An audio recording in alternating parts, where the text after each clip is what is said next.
J.D. Vance is among many world leaders in Paris today for the Artificial Intelligence Action Summit. The top executives from tech companies, nonprofits, and academic leaders are all set to discuss AI policies and safety during the two-day summit.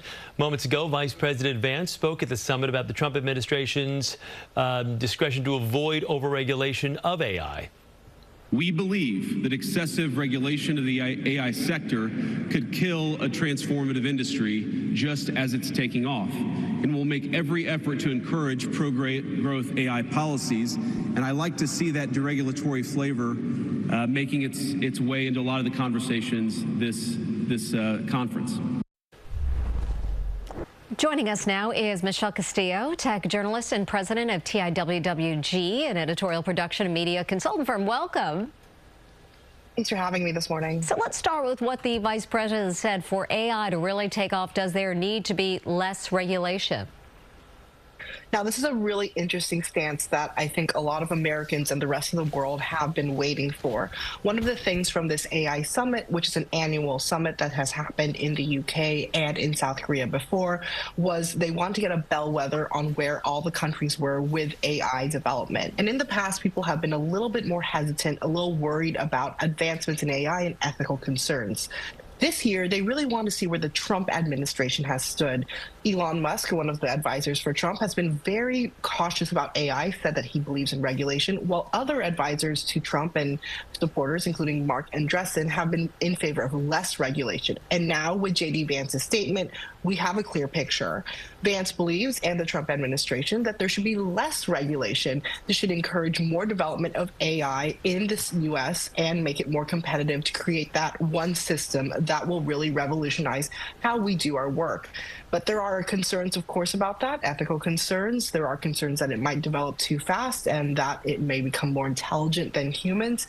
And but now we know that Trump will be less on regulation. We've already kind of seen this with him rolling back some of the Biden administration rules already with his 100 days in office, not even done. So with that, with decreasing regulation, as you're mentioning, does it just become the Wild West? I mean, I know we've had the whole DeepSeek, issue the last few weeks and whatnot. Is it just, if you're not regulating it, it becomes kind of like the cryptocurrency market where you really don't know what's going on behind the scenes? Well, I think there's two ways to look at this. So I'm going to show you both sides. One way is that it's going to let companies develop at a faster pace. We mentioned DeepSeek, and I think you guys were talking about it earlier. That was a model developed with as little as $6 million compared to the hundreds of millions that the U.S. companies develop. And it really has advanced much quicker than a lot of the models that have cost a lot of money, and really has created a way for other countries and other companies to join the field and create an even playing ground in a sense. But at the same time, there are concerns. Maybe these systems aren't as unbiased as we think they are. Maybe they could create other ethical concerns of favoring certain things over others. We've had reports from the New York Times where some of these systems have encouraged people to kill themselves because they don't lack that human oversight. So in one way, it may encourage more competitive business, but on the other hand, it could create these quagmires where we aren't in control of the systems because they are so led by computer technology. And tell me, what effect do you think this summit will have? I mean, we're seeing China, the U.S. making significant investments in AI, Europe moving into that as well. Do you think this summit might bring everyone together and try to figure this out?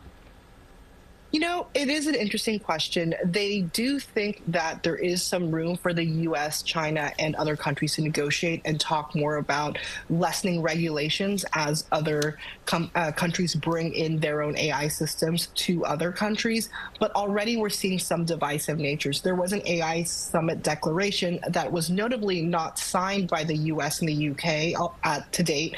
That summit declaration did include language that they wanted ethical and more diverse AI, and as a result, the U.S. and the U.K. have had a little hesitation in joining that declaration. So already we're seeing that there's a little conflict between the countries.